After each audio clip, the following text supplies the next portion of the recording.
Bismillahirrahmanirrahim. Assalamualaikum warahmatullahi wabarakatuh. Perkenalkan, nama saya Jaskia, NIM J1B023196. Pada kesempatan kali ini, saya akan menjawab beberapa pertanyaan mengenai soal UTS mata kuliah etika dan profesi. Pertanyaan pertama, apa yang dimaksud dengan etika dan apa yang dimaksud dengan profesi?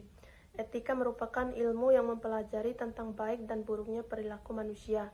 Etika menjadi pedoman yang membantu seseorang dalam menentukan tindakan yang sesuai dengan nilai-nilai moral, norma sosial, dan tanggung jawab. Dengan kata lain, etika mengarahkan seseorang agar bertindak lebih benar, adil, dan bertanggung jawab terhadap orang lain maupun lingkungannya. Sementara itu, profesi adalah suatu pekerjaan atau bidang kerja yang membutuhkan keahlian dan keterampilan khusus. Profesi tidak bisa dilakukan oleh sembarang orang, karena untuk menjadi seorang profesional dibutuhkan pendidikan, pelatihan, serta pengalaman tertentu. Contohnya adalah profesi guru, dokter, akuntan, pengacara, atau insinyur. Setiap profesi memiliki tanggung jawab dan kode etik yang mengatur perilaku anggotanya dalam menjalankan tugas. Pertanyaan kedua, seberapa penting etika profesi diperlukan dan profesi seperti apa yang penting memiliki kode etik? Etika profesi sangatlah penting karena berfungsi sebagai pedoman moral bagi para profesional agar bertindak dengan benar dan bertanggung jawab. Tanpa etika profesi, seseorang bisa saja menggunakan keahliannya untuk hal-hal yang merugikan orang lain. Etika profesi juga penting untuk menjaga kepercayaan masyarakat terhadap suatu bidang pekerjaan. Misalnya, ketika masyarakat percaya bahwa seorang dokter bekerja dengan jujur, menjaga rahasia pasien, dan mengutamakan keselamatan, maka kepercayaan terhadap dunia kedokteran akan meningkat. Selain itu, etika profesi berperan dalam menjaga nama baik dan martabat profesi, serta mencegah terjadinya penyalahgunaan jabatan. Etika juga menjadi dasar untuk memberikan sanksi bagi mereka yang melanggar aturan profesi. Profesi yang sangat penting memiliki kode etik antara lain adalah dokter, karena menyangkut keselamatan jiwa manusia; guru, karena berperan membantu karakter dan moral peserta didik; polisi dan hakim, karena mereka menjaga keadilan dan penegakan hukum; serta akuntan dan auditor, karena mereka mengelola keuangan yang sangat mempengaruhi kepercayaan publik.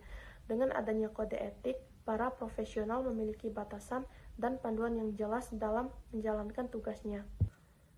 Pertanyaan ketiga, saat menjalani suatu profesi, hal-hal apa saja yang harus dilakukan untuk meningkatkan profesionalisme? Untuk menjadi seorang profesional sejati, seseorang harus selalu berupaya meningkatkan kemampuan dan sikap kerjanya. Beberapa hal yang dapat dilakukan antara lain: pertama, menjaga integritas dan kejujuran dalam setiap pekerjaan.